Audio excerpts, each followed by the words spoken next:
dan 4 hal yang menjaminkan banyak rizki, bukan memudahkan rizki.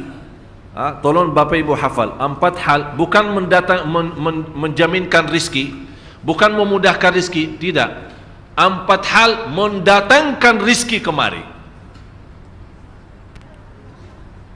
Dan 4 hal bukan Allah kasih kemudahan berarti kita berjalan mencari rizki Allah kasih, tidak. Bukan dikasih kemudahan, tapi di mana saja kita ada, posisi kita di mana saja, Allah datangkan rizki kepada kita.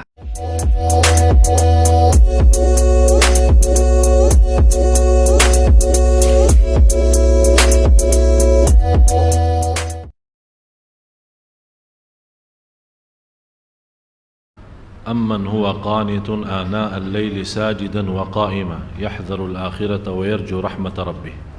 Baca Ustaz. Apakah kamu, hai orang musyrik, yang lebih beruntung, ataukah orang yang beribadah di waktu-waktu malam dengan sujud dan berdiri, sedang ia takut kepada azab akhirat dan mengharapkan rahmat Tuhannya? Katakanlah, adakah sama orang-orang yang mengetahui dengan orang-orang yang tidak mengetahui? Sesungguhnya orang yang berakallah yang dapat menerima pelajaran. Orang yang berakallah yang mendapatkan pelajaran. Orang yang suci yang mendapatkan pelajaran. Orang yang berfikir mendapatkan pelajaran. Orang yang menhayati yang akan mendapatkan pelajaran. Amman huwa qanitun ana al-laili sajidan wa qa'ima. Di sini disebut kata sajidan wa qa'ima. Maaf, ulang lagi. Apakah kamu, hai orang musyrik, yang lebih beruntung, ataukah orang yang beribadah di waktu-waktu malam dengan sujud dan berdiri? Sebentar. Beribadah di waktu malam, intinya apa? Salat tahajud. Saya mohon Bapak Ibu, kita teliti ya, kita koreksi atau istilahnya kita kupas, kita dalami. Saya mohon perhatiannya.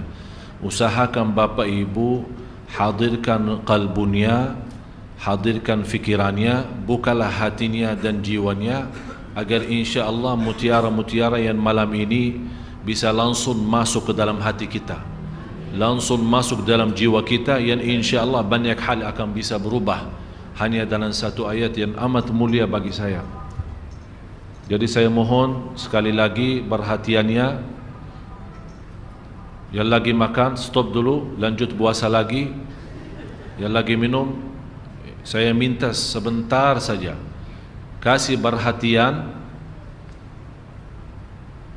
biar kita bisa mendapatkan kenikmatan dan mutiara. Kenapa? Ada apa di ayat ini?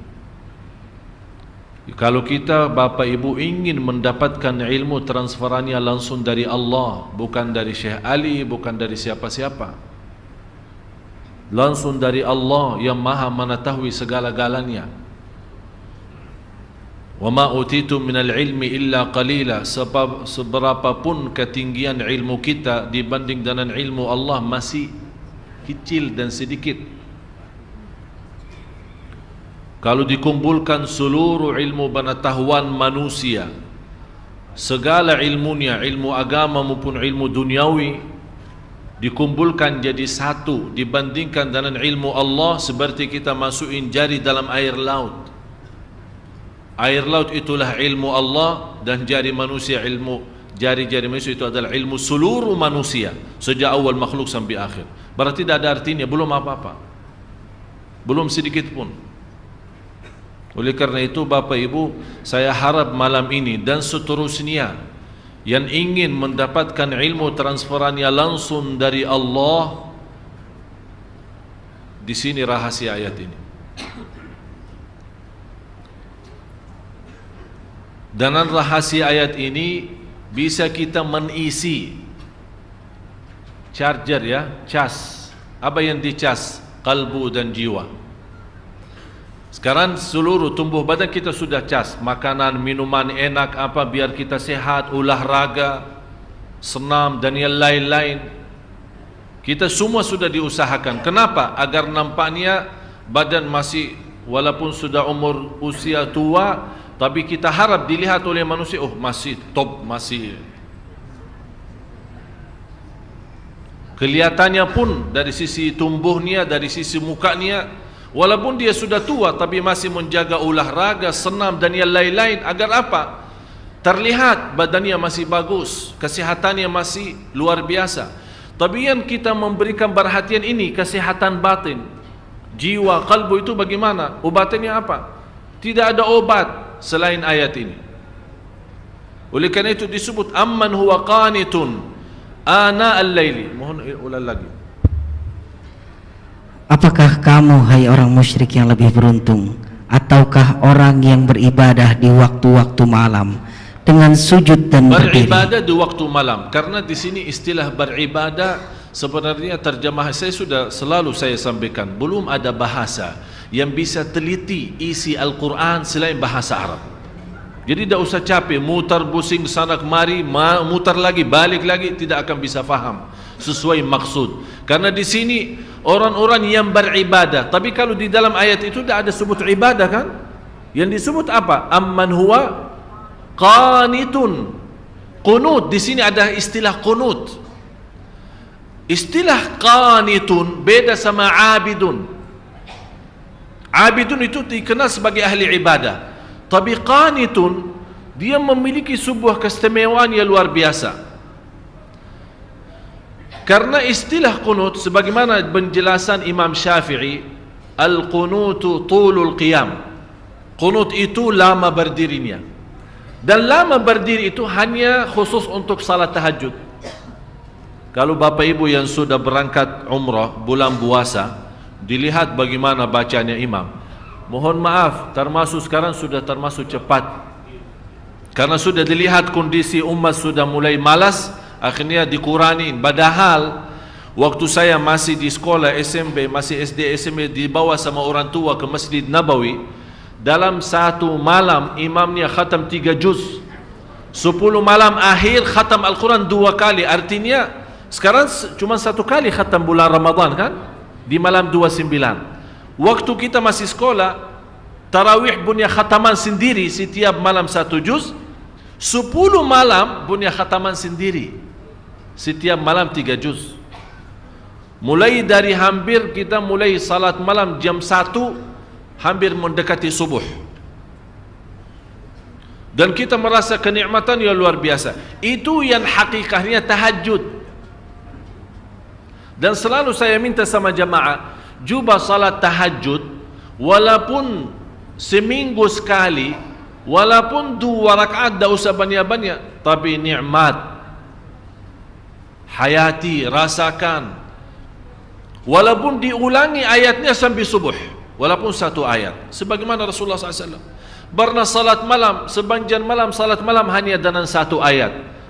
Merasakan ayat itu, menyentuhkan hatinya, sampai Rasulullah SAW menangis. Kata Siti Aisyah, Rasulullah SAW tidak pernah tinggalkan salat malam bagaimanapun keadaannya. Walaupun dia sakit, dia salat malam duduk. Afdalus salati ba'dal faridah qiyamul lail. Salat yang terbaik sesudah fardu qiyamul lail. Dan saya heran, orang punya masalah, bagaimana punya masalah dia masih bisa qiyamul lail? Menurut saya masalah tinggalkan salat malam itu masalah. Tapi selama anda jaga salat malam, wallahi tidak ada masalah. Semuanya bisa beres. Kita hanya duduk. Allah sendiri memuji kita saat malam hari kita tinggalkan tempat yang enak saat tidur. Menjauhkan diri dari suami maupun dari istri. Mengangkat selimutnya. Allah Maha melihat, dan di situ Allah tunjukkan kepada malaikat, ya malaikati, hei malaikaku, lihat apa yang dilakukan oleh hambaku. Tinggalkan lazatnya tidur, tinggalkan enaknya istirahat untuk hanya mencari ridhaku. Saksikan wahai malaikaku, apapun yang namanya susah tidak ada di dalam hidup orang itu. Allah yang janji Bapak Ibu. Jadi menurut saya pintu langsung kita bisa menyelesaikan masalah tidak bagi siapapun, tidak di antara siapapun, hanya lewat langsung kepada Allah, itu qiyamul lail. Asahhun nasi abdanan, yang paling sehat tubuhnya yang jaga salat malam. Yang paling sinar mukanya yang jaga salat malam. Yang paling suci batinnya yang jaga salat malam. Yang paling berkah ucapannya yang jaga salat malam. Yang paling mulia perbuatannya yang jaga salat malam. Semua terjamin berkah kata, baik perbuatannya, suci batinnya. Malah dari sisi salat malam, karena terisi ketakutan kepada Allah, dan ketakutan yang terisi kalbu, terbakar namanya syahwat. Dan isi ketakutan dalam hati kita saat salat malam, karena yang membuat kita salat malam, mungkin ada di sini ayat, amman huwa qanitun ana al-laili sajidan, bersujud dan Ustaz, berdiri, bersujud dan berdiri. Kenapa disebut di sini sujud dan berdiri? Tahu kenapa Bapak Ibu? Saat bersujud kita tunjukkan rendah hati. Saat bersujud, walaupun namanya muka, kalau kita tunduk kepada selain Allah terasa terhina. Tapi kalau kita bersujud untuk Allah terasa bangga. Saat berdiri terasa lembut hati. Bagaimana terasa lembut hati? Karena saat berdiri diajurkan, saat kita berdiri kan mata kita kan tambah sujud. Sampai tidak berani mengangkat mata, melihat ke atas. Seolah-olah kita merasa sudah Allah di hadapan kita, malah kita malu karena masih muka kita, mata kita, mulut kita masih tercampur banyak dosa dan maksiat. Kita malu menangkat. Ini yang membuat kehadiran kalbu dan fikiran saat itu merubahkan qiyam itu istimewa. Sampai Allah menikmati saat kita berdiri. Oleh kerana itu disebut di ayat ini, amman huwa qanitun ana al-laili sajidan wa qa'ima. Bapak Ibu, kenapa di sini didahulukan kata sajidan, bersujud dan berdiri? Padahal kita tahu sama-sama berdiri kan sebelum sujud kan? Tapi kenapa di sini didahulukan sujud? Aqrabu ma yakunu al-'abdu ila Allah wa huwa sajid, paling dekat posisi hamba kepada Allah saat sujud. Paling dekat posisi kita di hadapan Allah saat Allah mendahulukan sujud daripada berdiri, padahal kita tahu berdiri duluan. Allah menanamkan rasa rindu kepada sujud. Oleh kerana itu tertanam kita berdiri lama, nikmati bacaan. Seperti dari bacaan Al-Fatihah dan ayat-ayat yang lain, kita terasa lagi memuji Allah, membaca kalamullah, mengagungkan dan membesarkan Allah lewat bacaan Al-Quran. Dan terasa, ya Allah, saya sudah lama dan banjan berdiri untuk memujimu. Ya Allah, saya rindu bersujud agar menjadi mendekatimu. Masya Allah. Jadi posisi berdiri dan sujud itu ada ikatan yang luar biasa.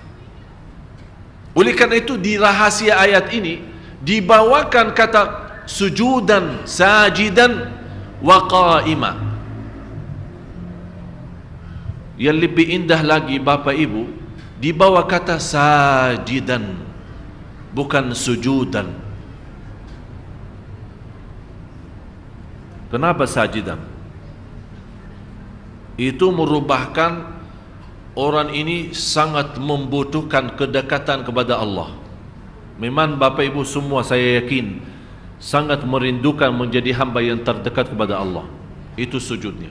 Oleh karena itu dalam kesempatan saat sujud diserahkan oleh Rasulullah kita berbanjang doa, menadu, bermunajat. Karena saat berdiri lama memuji Allah lewat bacaan Quran, kita sekarang mulai minta hajat.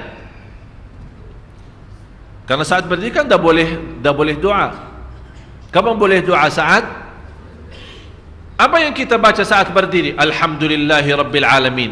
Artinya apa? Segala puji. Berarti kita membaca Al-Quran sebenarnya intinya memuji Allah. Kita belum minta apa-apa. Cuba bayangkan kalau ada seorang manusia mulia atau orang kaya, kita duduk di hadapan dia atau berdiri di hadapan dia, kita 1 jam puji dia di depan ribuan orang. Habis kita selesai puji dia, kita minta hajat. Kira-kira ditolak enggak? Diterima. Saya pernah melihat ada seorang bawa kata syair memuji seorang raja di Arab. Sampai di bawah kata-kata, sampai terus terang saja saya tersentuh hati saya.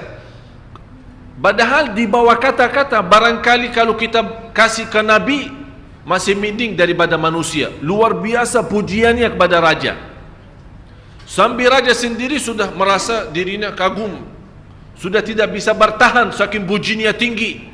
Habis itu belum dia selesai bacaannya, sudah berhenti, kamu mau apa? Saking senang, saking terbuka hatinya seorang raja, belum selesai orang memujinya, dia malah, udah kamu mau apa? Selesaikan. Ini Bapak Ibu manusia yang masih terisi kotoran, yang masih terisi dosa, yang masih terisi riya, yang masih terisi nifak, yang masih terisi bermacam-macam maksiat, dosa besar maupun kecil. Kalau kita puji dia, dia tetap tersentuh, terbuka hatinya, dia lupakan segalanya dan dia bantu. Musuh, kata Allah, musuh saja bisa menjadi kawan dan teman, menjadi orang teman dekat dengan kita dengan ucapan yang baik, puji. Apalagi Maha Zat yang agung, Zat yang mulia, yang maha suci, yang maha segala-galanya. Kalau kita puji, bagi Allah tidak mungkin mengecewakan hamba yang saat itu dipuji. Oleh kerana itu istilahnya saat kita berdiri memuji Allah lewat bacaan, termasuk bacaan Al-Fatihah dan ayat-ayat yang lainnya, karena kita termasuk orang-orang, ya Allah, walaupun saya tidak pantas membaca kitab-Mu, karena lidah ini yang membaca kitab-Mu masih banyak mengucapkan kata-kata yang kotor dan dusta. Ya Allah, saya tidak pantas membaca kitab-Mu, karena lidah ini sudah banyak berkata-kata bohong dan mencaci maki orang. Ya Allah, saya tidak pantas diberikan kemudahan membaca kitab-Mu, karena lidah ini sudah terlanjur mencaci dan membuka aib orang. Tapi di saat itu kita rasakan saat berdiri dan diberikan oleh Allah kelancaran lidah membaca kitabnya dan memujinya, itulah Allah memberikan pendahuluan agar saat kita sujud seolah-olah Allah bertanya, kamu mau apa lagi? Apa yang kamu butuh? Apa yang kamu perlu? Kalau belum kita puas dari sujud pertama, ini hikmahnya ada 2 kali sujud. Belum puas, ada yang tertinggal. Memang kadang-kadang syaitan menggoda kita, hajat-hajat bisa tertinggal, ada yang lupa. Begitu kita berdiri, ingat saat di antara sujud, masih ada kesempatan lagi, sujud lagi. Allah maha besar, Allah maha agung, Allah maha mulia. Sungguh kita mulia kalau kita betul-betul bisa menikmati yang namanya sujud. Kata seorang salih, wallahi kalau bukan ada sujud di dunia, saya tidak bisa menikmati yang namanya dunia. Tidak ada artinya. Karena ada isi sujud, ada isi salat malam, dan 4 hal yang menjaminkan banyak rizki, bukan memudahkan rizki. Tolong Bapak Ibu hafal, 4 hal bukan menjaminkan rizki, bukan memudahkan rizki, tidak. 4 hal mendatangkan rizki kemari. Dan 4 hal bukan Allah kasih kemudahan berarti kita berjalan mencari rizki Allah kasih, tidak. Bukan dikasih kemudahan, tapi di mana saja kita ada, posisi kita di mana saja, Allah datangkan rizki kepada kita. Yang pertama, qiyamul lail, salat malam. Yang kedua, berbanyak istighfar waktu sahur. Kalau anda tidak salat malam, jangan tinggalkan istighfar waktu sahur. Waktu sahur kapan? Kira-kira 30 minit sebelum azan. Ada satu hadis dijelaskan waktu sahur, makan sahur kan? Tapi ada yang suka makan sahur jam 1, ada yang suka jam 2. Tapi menurut saya waktu yang tepat untuk makan sahur dikirakan membaca 50 ayat. Membaca 50 ayat. Kalau bagi kita 50 ayat ya setengah jam lah. Dah tahu bagi bapa ibu gimana? 1 jam ya bolehlah, 1 jam tak apa-apa. Ya tergantung lancar atau tidak. Tapi ukurannya seperti itulah, kurang lebih seperti membaca 50 ayat dari Al-Quran. Itulah namanya waktu sahur. Disitulah Allah sendiri memuji, Allah bangga dan senang terhadap orang yang sahur. Sampai ulama berkata, tidak ada ibadah yang terbaik di waktu sahur selain istighfar. Jadi boleh baca Quran, boleh salat malam, boleh zikir, boleh apapun, tapi yang terbaik istighfar.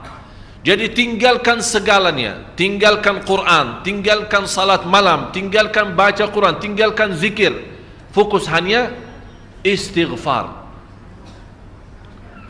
Astaghfirullah wa atubu ilaih, termasuk istighfar Allahumma anta rabbi la ilaha illa ant, yang Bapak Ibu tahu sayyidul istighfar, yang terutama, yang paling luar biasa. Allahumma anta rabbi la ilaha illa anta khalaqtani wa ana abduka wa ana ala ahdika wa wa'dika mastata'at a'udzu bika min syarri ma sana'at abu'u laka bi ni'matika alayya wa abu'u bi dhanbi faghfirli fa innahu la yaghfiru dzunuba.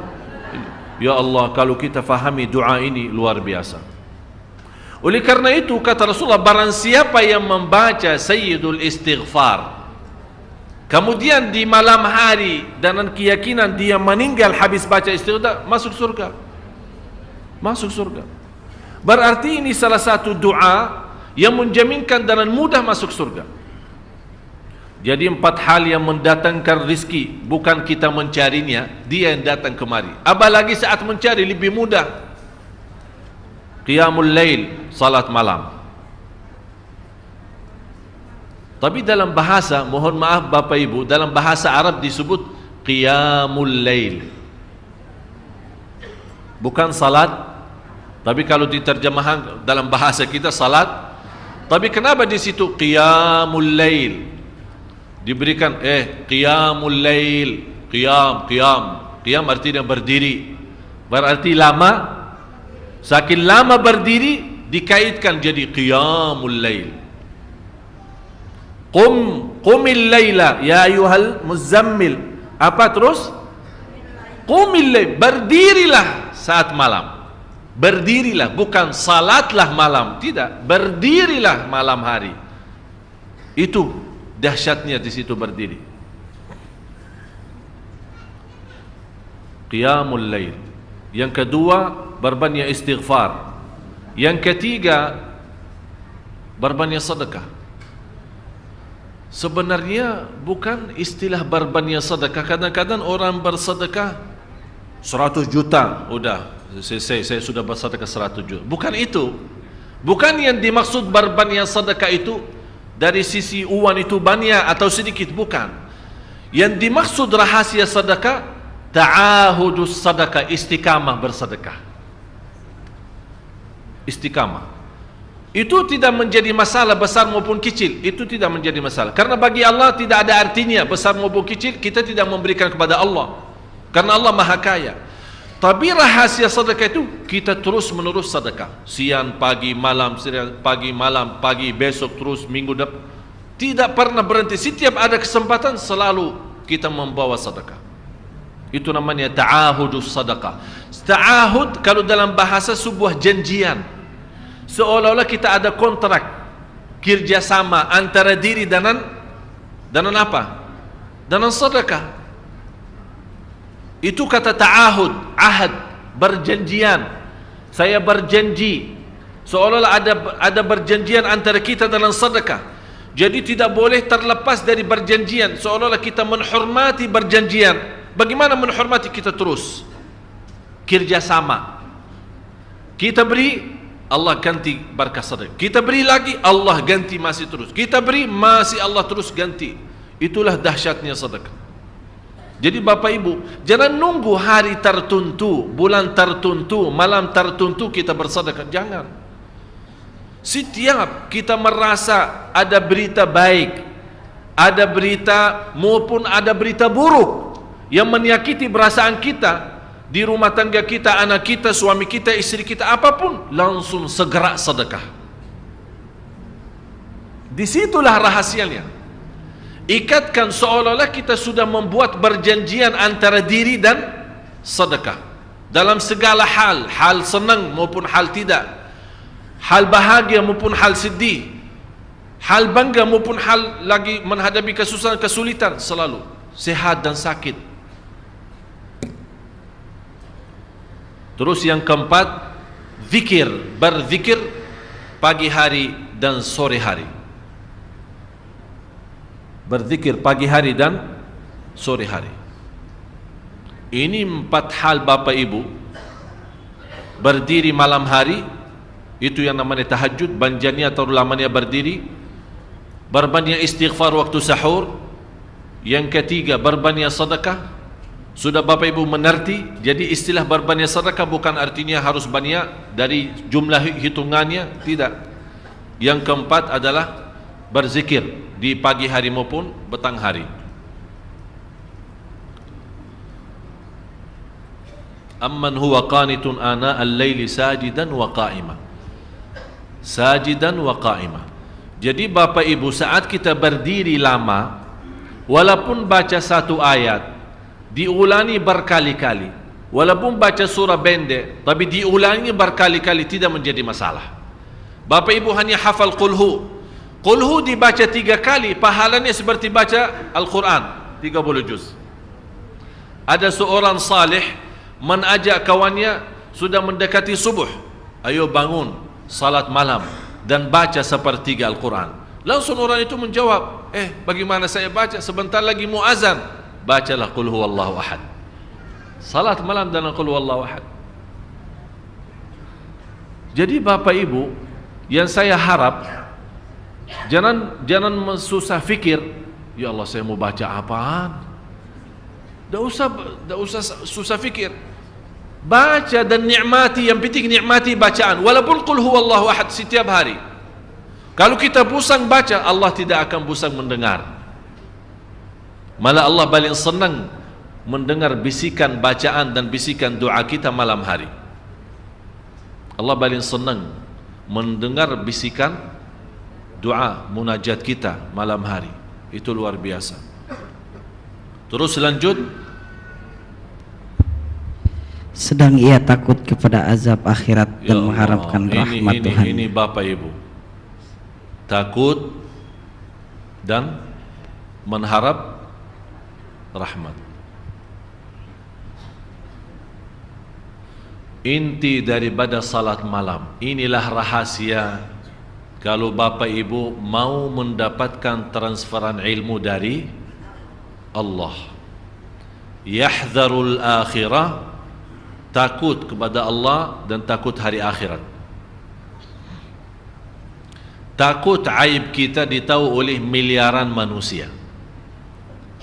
Takut dosa kita ditahu oleh miliaran manusia. Malu terbuka buku amal kita dilihat oleh miliaran manusia. Itu semuanya di hari akhirat. Jadi membuat kita jaga salat malam, ketakutan kita kepada hari akhirat. Karena di hari akhirat itu apapun yang kita sudah sembunyikan, nanti tidak ada istilah sembunyi. Semuanya terbuka. Di hadapan Allah, di hadapan malaikat dan di hadapan seluruh makhluk. Yahdharul akhirah. Dan barang siapa yang mampu menikmati lama berdiri, akan Allah meringankan lama berdiri di hari kiamat. Bapak Ibu tahu berapa lama berdiri di hari kiamat? 1 hari 50.000 tahun. Sekarang kalau saya minta imam khusus malam Jumat ini, ya, malam Jumat ini saya minta Bapak Ibu malam ini kita agak telat pulang. Saya minta sama imam nanti baca Al-Kahfi salat Isya 110 ayat. Dah tahu bagaimana kalau kita takut salah malah dah ada makmum sudah pulang duluan. Alasannya apa? Oh, ana nanti bis ketinggalan, nanti taksi tidak ada, nanti kalau terlalu malam tidak aman. Itu bermacam. Kita takut urusan antaran ke rumah, pulang ke rumah. Siapa yang menamankan nanti di hari akhirat? Kalau takutan di dunia ini dibandingkan dengan takutan di akhirat, tidak ada, tidak bisa dibandingkan, tidak bisa, sangat jauh. Oleh kerana itu kata Allah di hadis Qudsi, barang siapa yang takut kepadaku di dunia, aku amankan dia nanti di akhirat. Barang siapa yang merasa diri aman di dunia, aku akan membuat dia takut nanti di hari akhirat. Tinggal anda milih. Yang perlu kita takuti bukan urusan dunia, Allah. Ini yang membuat kita jaga salat malam. Yahdharul akhirah. Yahdharu sebenarnya Bapak Ibu indahnya yahdharu, kata yahdharu, ya. Maaf, apa bahasa ini? Sedang ia takut. Sedang dia takut kepada azab akhirat. Ada bahasa yang bisa terjemahkan bahasa Arab. Yahdhar. Yahdharu diterjemahkan takut. Padahal lebih sensitif, ya, lebih itu yahdharu apa ya? Hati-hati, waspadalah, waspada. Kalau boleh saya bilang lebih waspada itu menurut saya itu lebih daripada takut. Jadi bukan hanya kadang-kadang kita takut belum tentu waspada, tapi saking waspada betul-betul perhatiannya luar biasa kepada akhirat. Jadi setiap akhirat. Jadi terus terbayang selalu akhirat. Ini yang membuat kita saking waspada, saking betul-betul berhati-hati. Itulah yang paling kata yang cocok, kata yahdharul akhirah. Agar seimbang Bapak Ibu, karena Islam menanjurkan jangan takut sampai putus asa. Itu yang dilarang oleh Islam. Kadang-kadang saking banyak dosa kita, sudah terbayang akhirat, sudah betul-betul waspada, ingat dosa lalu, akhirnya lama-lama saking tinggi takutnya, ya Allah, terus bagaimana dosa lalu saya? Apakah diampuni atau tidak? Apakah dapat rahmat tidak? Ayat selanjutnya memberikan seimbang. Yahdharul akhirata wa yarju rahmata rabbih.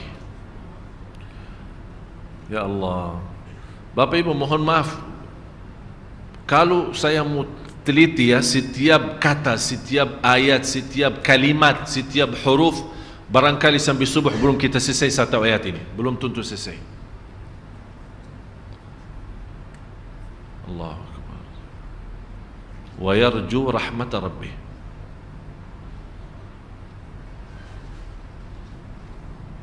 Yarju beda artinya sama raja. Yarju beda artinya sama raja. Raja sudah berharap, sudah lalu. Dia punya harapan rahmat Allah, ampuni dah, sudah lalu. Tapi yarju tidak pernah berhenti memiliki harapan kepada Allah. Tidak pernah berhenti, selalu berharap. Di situ ada takut, ada juga di sampingnya harapan. Dia takut memang dihukum atas dosa dan maksiat yang telah dilakukan, tapi di sisi lain dia merasa Allah Maha Adil dan Allah Maha Kasih Sayang. Bagaimanapun sebanyak dosa kita, sampai Allah bersabda di hadis yang qudsi, Allah berfirman di hadis yang qudsi, ya ibna Adam, hei anak Adam, kalau engkau membawa dosa sepenuh bumi, coba bayangkan, kalau menurut saya kumpulkan dosa semua jamaah Sunda Kelapa belum sampai sepenuh bumi. belum tentu sampai sepenuh. Tapi coba satu orang kalau bawa dosa sepenuh bumi ini, dosa dan maksiat, dosa besar maupun kecil, tapi tidak ada di antaranya berbuat syirik kepada Allah, kata Allah, saya tidak berduli, kata Allah, aku tidak akan berduli mengampuni segala-galanya. Masya Allah, Allah tidak berduli. Artinya bagi Allah sangat kecil dosa itu yang sepenuh dosa bumi. Coba bayangkan seluas bumi berapa sih? Tapi subhanallah, bagi rahmat Allah kecil itu semua. Dan syarat jangan berbuat syirik besar, bersentuhan hak Allah subhanahu wa ta'ala. Ini yang membuat kita wayarju rahmata Rabbihi. Kenapa Bapak Ibu tidak dibawa kata wayarju rahmatallah? Kenapa dibawa kata wayarju rahmata Rabbih? Kalau kita lihat awal Al-Fatihah, alhamdulillahi Rabbil Alamin. Apa artinya Rabb?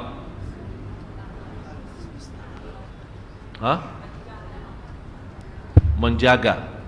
Kata Rabb itu apa artinya? Tuhan. Enggak. Saya kasih gambaran biar insyaallah Bapak Ibu bisa lebih faham ya. Orang tua punya anak, segala kebutuhan anak diberikan oleh orang tuanya. Jadi anak menanggap bapaknya, apalagi pas dia masuk membawa bermacam-macam makanan dan minuman. Karena anak itu tidak tahu istilah Tuhan atau Allah, dia menganggap bapaknya segala-galanya. Rizki bapak, mainan bapak. Dia datang dari luar membawa banyak macam-macam.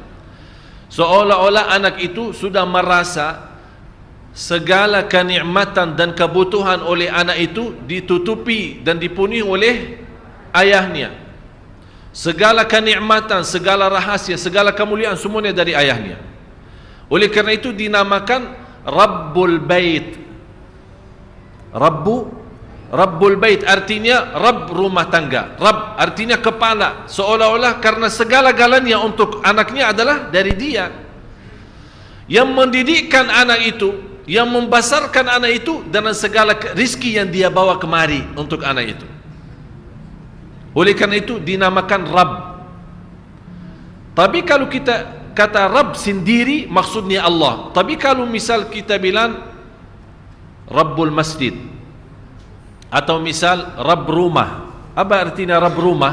Kepala rumah yang bertanggung jawab segala-galanya. Misal Rabb mobil, apa artinya Rabb mobil? Yang punya mobil. Tapi kalau kita bilang Rabbul Bait, kalau di surat Quraisy kan ada ila fihim rihlatash falyabudu rabb hadzal bait.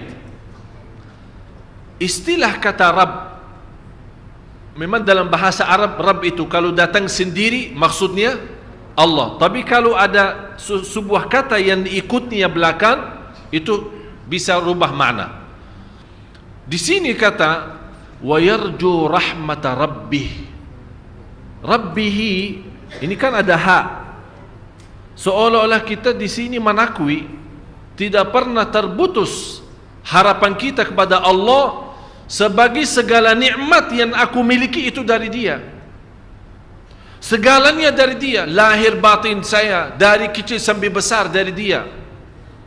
Oleh karena itu saya bilang Rabbi. Kalau kita bilang Rabbi wa Rabbuka Allah. Kalau di dalam surat Al Imran ada Rabbana kan?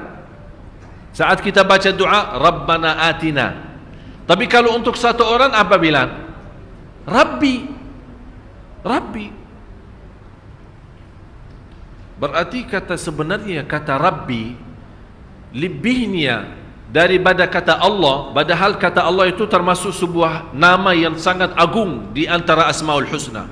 Tapi kata Rabbi ini sebuah akuian, ada sebuah barakui ya, kita akui sebagai orang-orang yang tidak punya apa-apa.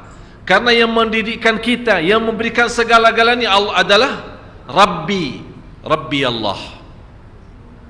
Wa yarju rahmat Rabbi. Seolah-olah di sini, ya Allah, memang Engkau segala nikmat yang aku miliki hanya dari Engkau ya Allah. Saya juga mengharap rahmat itu sebagaimana nikmat yang tidak pernah terputus. Jadi kita ikat kata Rabbi karena kita meyakini dan akui dalam batin kita dengan kata Rabbi, ya Allah, Engkau Rabbi yang mendidikkanku, yang memberikan segala nikmat yang aku miliki, nikmat harta, nikmat sehat, nikmat segala kalanya dari kecil maupun besar, yang terbayang maupun yang tidak terbayang. Kita akui sebagai orang-orang yang menakui kenikmatan itu. Ya Allah, kita harap nikmat yang terus menerus kepada kami sepanjang hidup kami, ya Allah, kami juga harap rahmat itu tidak pernah terputus. Wa yarju rahmat Rabbi. Bapak Ibu, kalau kita bisa rasakan seperti ini, baru Allah berkata, wahai Muhammad sallallahu alaihi wasallam, hal yastawi alladhina ya'lamun walladhina la ya'lamun. Adakah sama orang-orang yang mengetahui dengan orang-orang yang tidak mengetahui? Apakah sama Bapak Ibu yang tahu sama yang tidak tahu?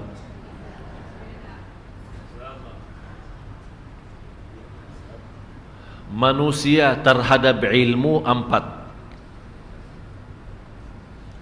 Manusia terhadap ilmu empat golongan, empat kelompok. Yang pertama, dia tahu dirinya belum tahu.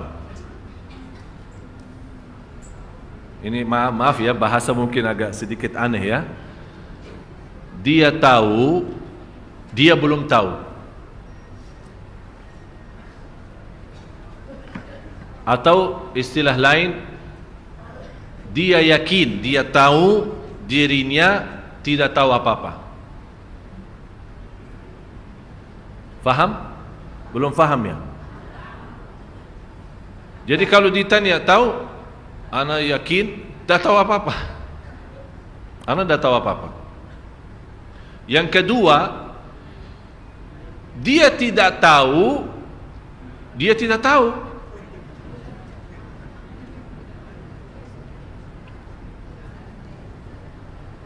Ini juga menjadi masalah. Dia tidak tahu dirinya, tidak tahu apa-apa. Yang ketiga, dia tahu dirinya tahu. Dia tahu dirinya tahu. Terus yang keempat kira-kira apa?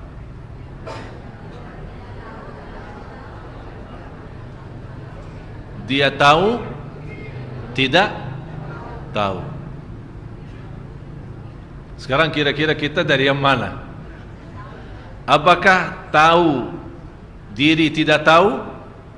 Apakah tidak tahu diri tidak tahu? Ini musibah ini. Sama sekali, malah dirinya tidak tahu posisinya apa, di mana Allah taruhnya, ana tidak tahu. Ditanya dari mana? Saya tidak tahu dari mana dan kemana dan apapun bagaimana. Saya tidak tahu dari mana dan kemana dan bagaimanapun bagaimana. Mudah. Itu na'udzubillah, seperti ini binatang lebih berguna.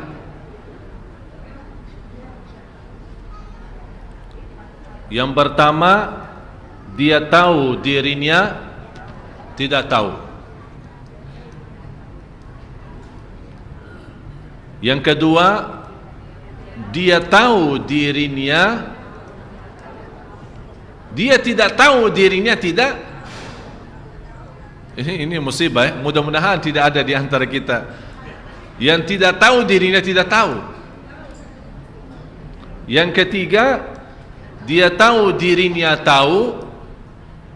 Yang keempat, dia tidak tahu dirinya tahu. Maaf, saya memang bawa bahasa tapi yang mungkin Tapi Bapak Ibu sudah faham tujuannya, maksudnya apa? Itulah qul hal yastawi alladhina ya'lamuna walladhina la ya'lamun. Apakah sama orang yang tahu sama yang tidak tahu? Berarti yang tahu dua golongan, yang tidak tahu juga. Yang tahu dirinya tidak tahu, ada yang tahu dirinya sudah tahu. Ada yang tidak tahu dirinya tidak tahu, ada yang tidak tahu dirinya tahu. Menjadi tahu aja. Mau makanan tahu ya. Jadi makanan tahu dan tempe. Qul hal yastawi alladhina ya'lamuna wal ladhina la ya'lamun. Sebelum ditutupi ayat ini, Allah berkata apa? Ustaz. Innama yatadzakkaru ulul albab. Sesungguhnya orang yang berakalah yang dapat menerima pelajaran. Mudah-mudahan Bapak Ibu di hari ini diberikan oleh Allah kecerdasan fikiran, bisa memahami ayat ini.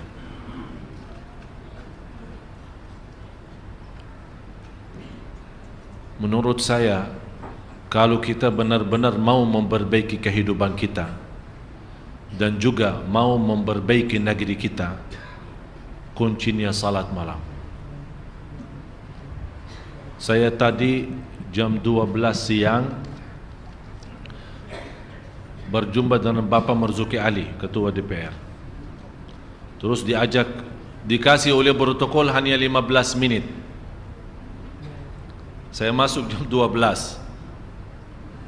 Hanya dikasih waktu karena beliau ada kesibukan yang lain 15 menit. Alhamdulillah kalau saya ketemu beliau tidak usah pakai janji. Jadi kalau beliau ada di kantor saya boleh masuk. Tinggal kasih laporan Syekh Ali di luar, dikasih masuk 15 menit. Saya masuk jam 12, saya keluar jam setengah 3. Sampai orang yang rapat dengan beliau tunggu di luar. Setiap sebentar lagi sekretarisnya masuk, bentar. Saya bicara banyak, tapi luar biasa beliau sangat terharu. Saya bilang hal yastawi alladhina ya'lamuna wal ladhina. Saya bilang, Pak, tolong kasih saya kesempatan sekali-kali saya berikan ceramah ke orang anggota DPR semua.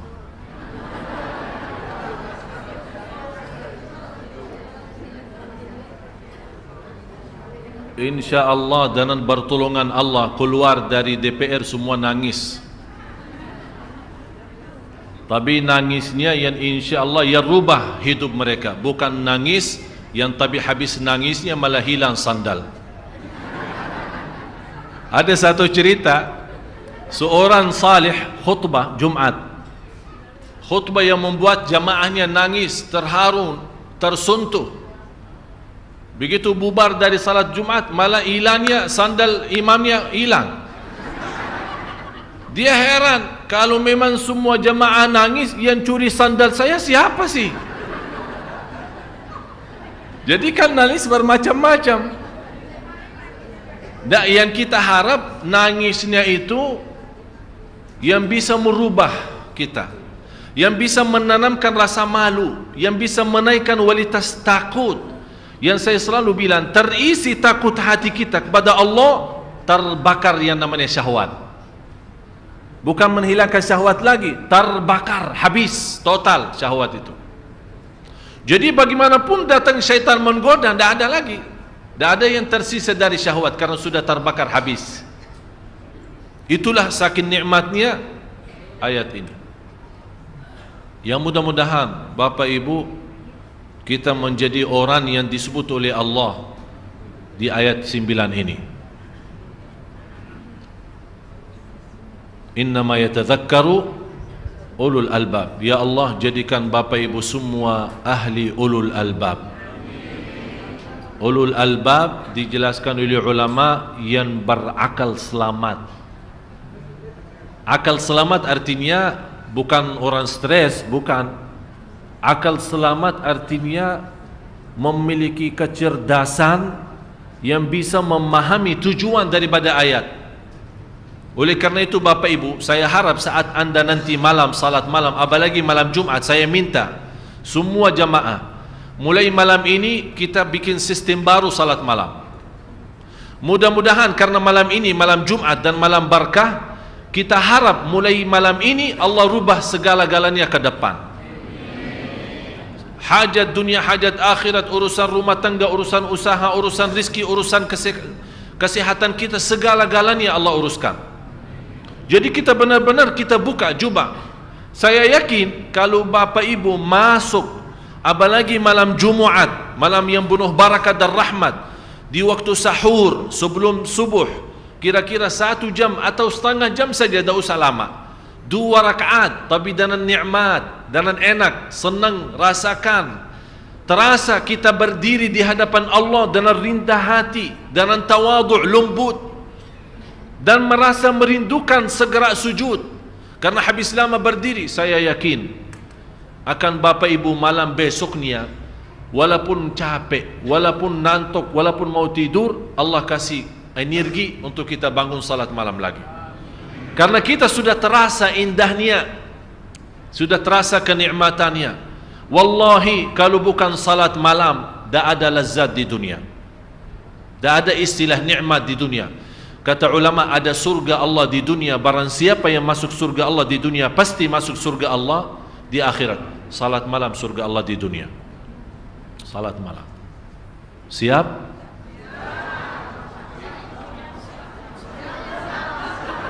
Masih ada yang bilang insya-Allah. Fa idza azamta, azam baru tawakal. Siap insya-Allah. Kita tunjukkan, saya harap Bapak Ibu, kita tunjukkan kepada Allah jujur niat kita. Walaupun dari sekarang kita nawaitu. Tunjukkan Allah, karena sekarang melihat bukan ucapan kita, bukan apa yang Bapak Ibu dengar, tapi Allah sekarang saat ini melihat apa isi hati Bapak Ibu. Isinya apa? Kita, Allah melihat isi hati saya akan tunjukkan Allah. Seolah-olah kita berkata dari dalam hati saya, ya Allah, lihat saja nanti. Lihat saja nanti bagaimana.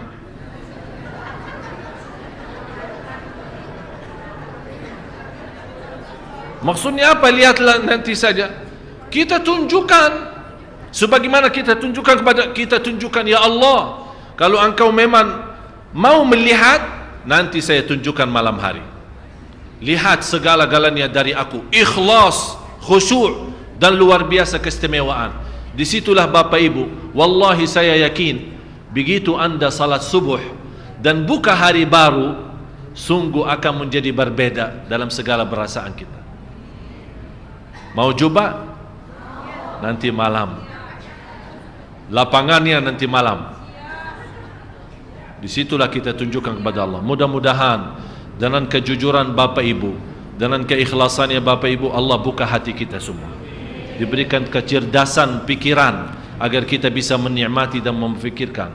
Saya mohon, sebelum kita bubar acara ini, saya mohon semuanya malam ini memberikan sedekah agar bisa dipimpin oleh Allah nanti malam untuk salat malam. Semuanya. Kalau ada kota amal silahkan isi. Kalau tidak ada kota amal, bagaimana tolong diaturkan panitia-panitia masjid. Saya minta semua, berapapun sedekahnya, kecil atau besar, silahkan. Tapi dengan niat, ya Allah saya mohon diberikan kepada saya kekuatan untuk nanti malam agar saya tunjukkan yang terbaik. Saya akan tunjukkan diriku apa dan siapa kepadamu ya Allah. Mudah-mudahan dalam sedekah berkahnya malam ini, apalagi malam Jumat, akan Allah tunjukkan dahsyatnya dan keindahannya salat malam. Disitulah kehidupan kita insya-Allah ke depan menjadi istimewa dan berkah. Amin ya rabbal alamin. Mohon panitia tolong, mana panitia masjidnya? Tolong dibantu. Mau bagi sarung saya, bagi bagi sarung saya.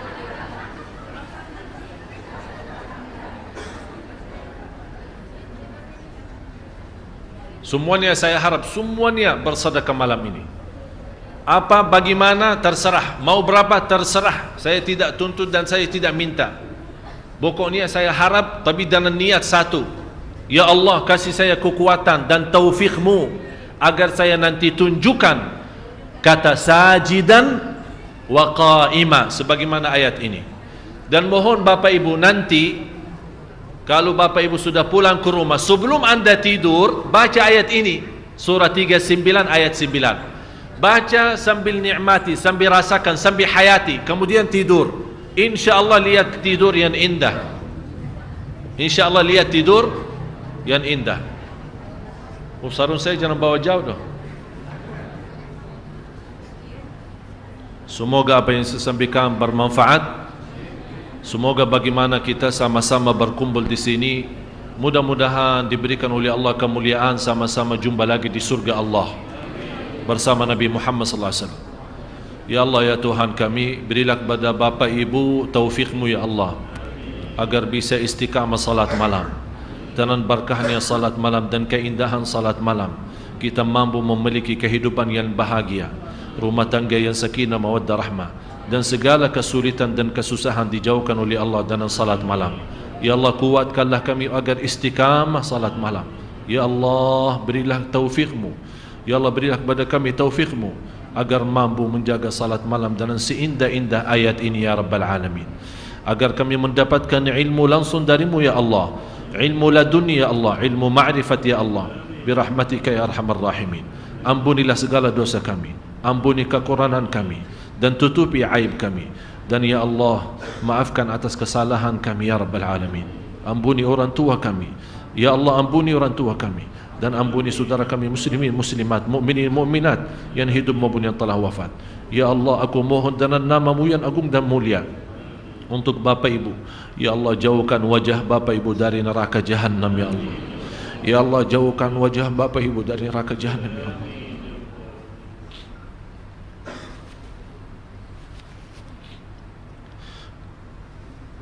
Ya Allah,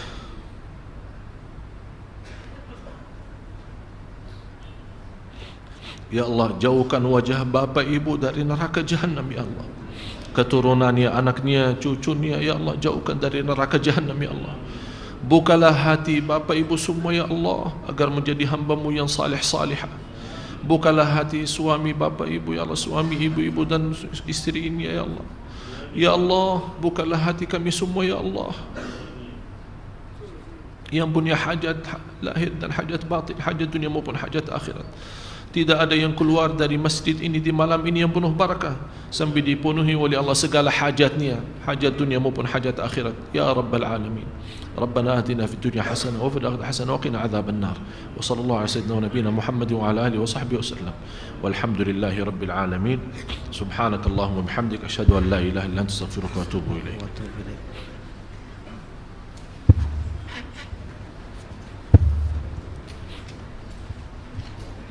Alhamdulillah wa syukurillah. Demikianlah para jamaah sekalian pengajian kita pada malam hari ini. Semoga apa yang sudah disampaikan oleh Syekh Ali Saleh Al-Jabir bermanfaat untuk kita semua, dan semoga kita bisa mengamalkannya apa yang tertera dalam Al-Quran dan hadis yang telah disampaikannya. Untuk itu marilah sama-sama kita akhiri majelis kita dengan membaca alhamdulillah, alhamdulillahirabbil alamin. Wassalamualaikum warahmatullahi wabarakatuh.